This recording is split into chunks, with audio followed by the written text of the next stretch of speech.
जगबा का दिया रे हर कहनी बाबा का दिया आज मंगल शीतल। बहुत बहुत धन्यवाद कहा। मेरा फ्लाइट अब 20 मिनट में उड़ने वाला है, तो वो एक्सरे से स्क्रीन करके मुझे बाहर ले आए और फिर एरो ब्रिज से दौड़ते हुए जहाज के गेट पर पहुंचा। शायद गेट बंद होने वाली थी। Brazil has had the worst tragedy in its history. Heavy rains flooded entire towns. In most part of the state, is not one or two cities, is more than 350 cities affected. লোকসভার একটি আসনে প্রার্থীপদ পূরণের জন্য মনোনীত হয়ে ঈশ্বরের নামে শপথ গ্রহণ করছি। নিষ্ঠার সঙ্গে নিশ্চিতকরণ করছি যে আমি বিধি দ্বারা স্থাপিত ভারতের সংবিধানের প্রতি সত্যনিষ্ঠ এবং আনুগত্য প্রদর্শন করব এবং আমি ভারতের সার্বভৌমত্ব এবং অখণ্ডতাকে রক্ষা করব। সুব্রত ভৌমিক। বড়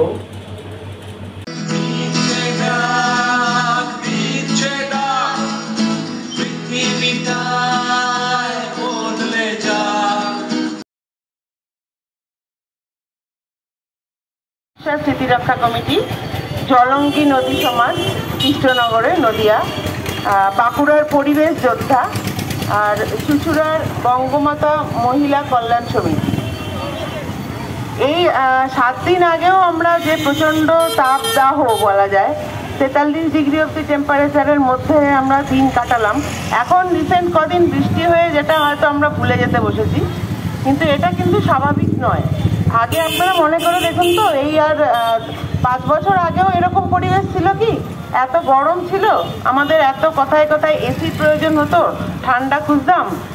তো কেন এটা হচ্ছে একটু ভাবুন। আমাদের সামনেই নির্বাচন, সব নির্বাচন দলগুলোকে কাছে আমার একটাই অনুরোধ, আপনারা আপনাদের নির্বাচন ইস্যুতে এই পরিবেশের নমস্কার, আমার নাম অর্থজানা। আমি 2024 সালে মাধ্যমিকে 618 পেয়েছি। আমার বাড়িতে বাবা বলতে গেলে তেমন কিছুই করেন না, মা গৃহবধূ। বাড়ির আর্থিক অবস্থা খুবই খারাপ। যদি কোনো ব্যক্তি বা কোনো সংস্থা আমায় আর্থিক সহায়তা করেন তাহলে আমি আমার ভবিষ্যতে পড়াশোনা চালাতে পারি। আমি কৃষ্ণচন্দ্রপুর হাই স্কুলে ক্লাস 11-এ বিজ্ঞান বিভাগে ভর্তি হয়েছি। তাই আমার করজোড়ে অনুরোধ, যদি কোনো ব্যক্তি বা সংস্থা আমায় আর্থিকভাবে সহায়তা করেন আমি তার কাছে কৃতজ্ঞ থাকব। ধন্যবাদ। ভাবনামুখের আরেক এপিসোডে আপনাদের সবাইকে স্বাগত। আপনারা পরপর কিছু খবর দেখলেন, তার সঙ্গে একটা খবর নিশ্চয়ই করে দেখলেন, হয়তো অবজার্ভ করেছেন যে একটা মানুষ নমিনেশন দিতে গিয়ে তাকে শপথ নিতে হচ্ছে, মানে নমিনেশন দেওয়ার সময়। আমি জানতাম একটা মানুষ জেতার পরে শপথ নয়, কিন্তু কালকে যখন আমরা নমিনেশন পেপার জমা দিচ্ছি সুব্রত ভৌমিকের হয়ে, মানে মেরা ভারত মহান পার্টি, ভারতবর্ষের প্রথম একটা শট দেখালাম যে মানুষ নাচছে, সাধারণ মানুষ নাচছে, আর তার উপরে আমি হেডলাইন দিয়েছি যে কিভাবে আমাদের দেশের নাগরিকরা হেরে যাবে। কালকে সুজন চক্রবর্তীর সঙ্গে দেখা হলো, তার ইন্টারভিউটা করিনি বা এখনও করার ইচ্ছে নেই, কিন্তু একটা প্রশ্ন আমি তাকে করেছি এবং আপনাদের সবাইকেই করছি, যারা যারা এবার ইলেকশনে দাঁড়িয়েছেন তার ভেতরে 543 জন পাস করবে এবং হাজারো হাজারো মানুষ ফেল করবে। তা একটা মানুষ দেশের জন্য কাজ করতে চায়, পার্লামেন্টে গিয়ে তারা কি ফেল করতে পারে? ভাবুন, আপনি একটা প্রকল্প নিয়েছেন, সেই প্রকল্পে আপনার ইনকাম কি হবে না হবে একটা সোর্স দেখাচ্ছেন, তার জন্যে আপনাকে জেলে পাঠিয়ে দেওয়া হয়েছে। আমি ভারতবর্ষের কথা বলছি। ভারতবর্ষের ভেতরে কটা পাকিস্তান থাকে তাহলে বুঝে যাবেন। এই ক্ষেত্রে বিজেপি হচ্ছে পাকিস্তান। আপ একটা পলিসি করেছিল লিকারের, সেটার ভেতরে তারা অনেক কিছু ভুলভাল দেখিয়ে, পিএমএলএ দেখিয়ে ইডির মাধ্যমে অরবিন্দ কেজরিওয়ালকে জেলে পুরে দেয়। ধরুন তারা যদি পাকিস্তানি না হতো বা পাকিস্তানির মতন চিন্তাভাবনা না হতো, তাহলে সে অরবিন্দ কেজরিওয়ালের সঙ্গে এলজি কথা বলতেন যে আপনার এই পলিসিতে এই এই জায়গাতে ভুল আছে বলে আমাদের মনে হচ্ছে, আসুন এগুলোকে কারেক্ট করে আমরা দেশটাকে এগিয়ে নিয়ে যাই। আমাদের ভারতবর্ষের আর্গুমেন্টে বলা হয়, মানে স্পেশালি বিজেপির মানুষেরাই বেশি বলেন যে পাকিস্তান পাঠিয়ে দেব। তাদের ভেতরে পাকিস্তান যেটা আছে সেটাকে কোথায় পাঠাবেন? ভারতবর্ষের মানুষদের ভেতরে যে পাকিস্তানটা আছে, যেখান থেকে তারা এখনো তাজমহলের ভেতরে কিছু একটা খুঁজে পাচ্ছে, তেজমহল হয়ে যাচ্ছে, যারা রেড ফোর্ট নিয়ে কনফিউজড, যারা সব কিছু আমাদের ইতিহাস নিয়ে কনফিউজড, প্রথম 60 বছর নিয়ে কনফিউজড, তারা দেশটাকে চালাতে পারবে না। তাই দেশের মানুষেরা যারা ভালো ভালো কাজ করছে তাদেরকে জেলে পুরে দেওয়া একটা মহান কাজ তারা নিজের হাতেই নিয়েছে। মানে তাদের ভেতরে যে পাকিস্তান আছে সেই পাকিস্তানটাকে জেলের ভেতরে পুরে পুরে তারা প্রমাণ করতে চাইছে, এই দেখো ইনি হচ্ছেন ভুল করেছেন কারণ একে জেলে পোড়া হয়েছে। এবার সুপ্রিম কোর্ট বারবার একটা প্রশ্ন করছে, তার প্রশ্নের উত্তর না ইডি দিতে পারছে, বিজেপিরা তো দিতেই পারবে না, ছেড়েই দিন। এর ভেতরে গ্রিন মুভমেন্ট হচ্ছে, একজন আবার কাশ্মীর টু কন্যাকুমারী বেরিয়ে যাবেন। গ্রিন মুভমেন্টের একটা শট দেখলেন যে চুচুড়া বাজারে কিছু মানুষ গাছ লাগানোর চেষ্টা করছেন, গাছ দান করার চেষ্টা করছেন, যাতে তার কথা যারা শুনছে তারা যেন এগিয়ে এসে একটা গাছ লাগান। ভারতবর্ষের সমস্যা হচ্ছে যে আমাদের দেশ দ্বিখণ্ডিত, মানে হাজারো হাজারো পিসে দ্বিখণ্ডিত। একটা সোশ্যাল অর্গানাইজেশনের সঙ্গে একটা সোশ্যাল অর্গানাইজেশনের কোনো যোগাযোগই নেই। একটা পলিটিক্যাল পার্টির আর একটা পলিটিক্যাল পার্টির ভারতের উত্থানের জন্যে, প্রোগ্রেসের জন্যে, উন্নয়নের জন্য কোনো যোগাযোগ নেই। মানে সিপিএমের লোক, কংগ্রেসের লোক, তৃণমূলের লোক, বিজেপির লোক, আরএসএসের লোক, আরও কিছু লোক সবই কিন্তু ভারতীয়। তাদের কোনো এজেন্ডা নেই যে আমরা এই কাজটি প্রতি মাসে করব, সবাই ভারতীয়। কিন্তু ভারতের ভেতরে পাকিস্তান, তার ভেতরে ব্রাজিল, তার ভেতরে ডেনমার্ক, তার ভেতরে আমেরিকান, তার ভেতরে ক্যানাডিয়ান, সে কোনো মতে ভারতীয় হয়ে উঠতে পারছে না।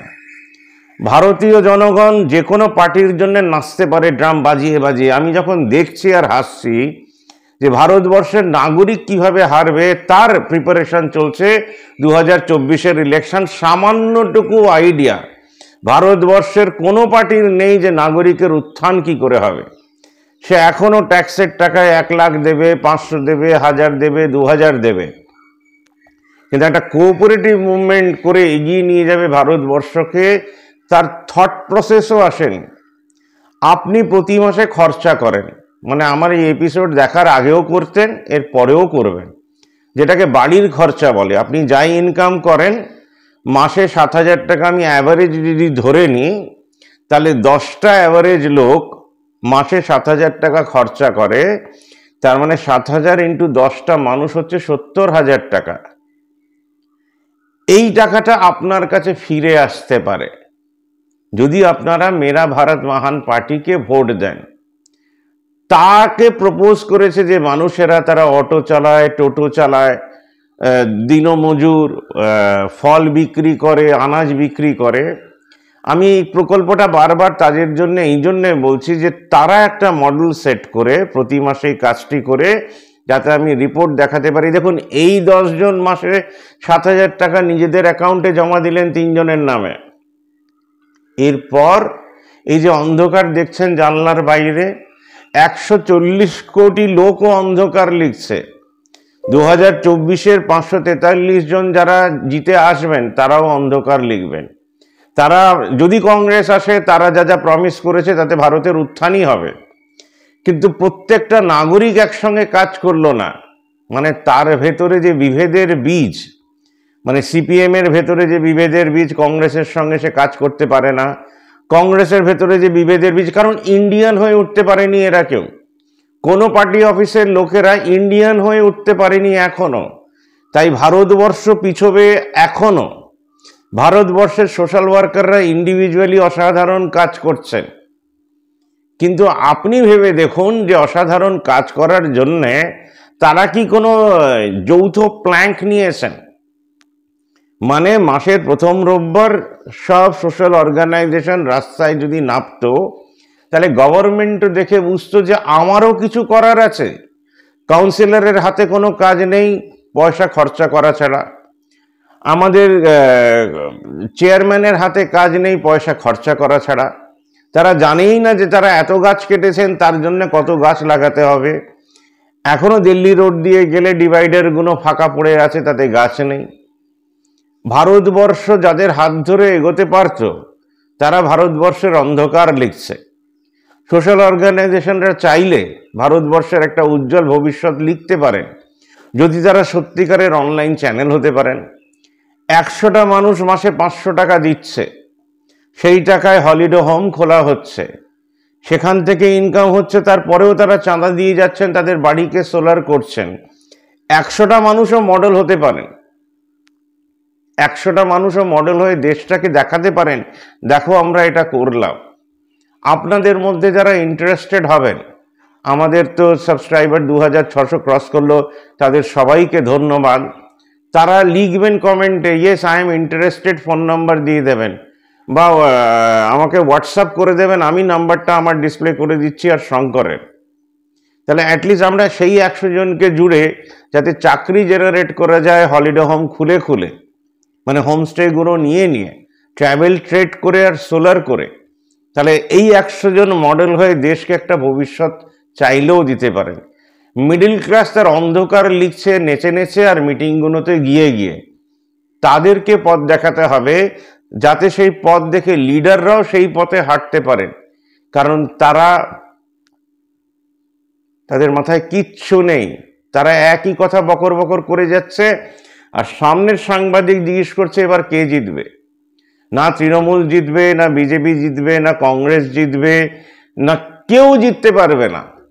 তার কারণ যতক্ষণ না নাগরিকের উত্থানের ভবিষ্যৎ সে লিখছে, মানে ভারতের ভবিষ্যৎ সে লিখছে, নাগরিকদেরকে দিয়ে আর্থিক মুভমেন্ট করাচ্ছে, তার ছেলে মেয়েদেরকে দিয়ে কমিটি তৈরি করে চাকরি জেনারেট করছে, এজেন্টদের জন্য পেনশন ঠিক করছে, রেলের যে পেনশন বিজেপি তুলে দিয়েছে, বিজেপিকে ছুঁড়ে ফেলে দিয়ে আবার 60% concession for senior citizens of India সেটাকে ঠিক করছে, ততদিন ভারতবর্ষের কিচ্ছু হবে না।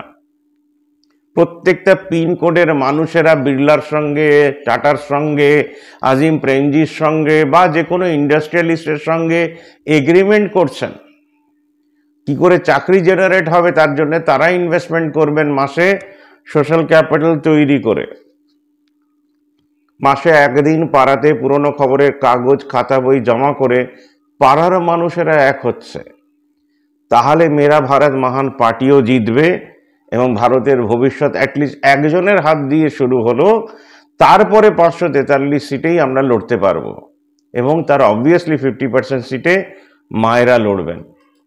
পাড়াকে এক করুন, কন্ট্যাক্টে থাকবেন, একটা পার্টি অ্যাটলিস্ট আপনাদের পাশে দাঁড়ানোর জন্যে রেডি, এবার আপনাদের রেডি হতে হবে। ধন্যবাদ।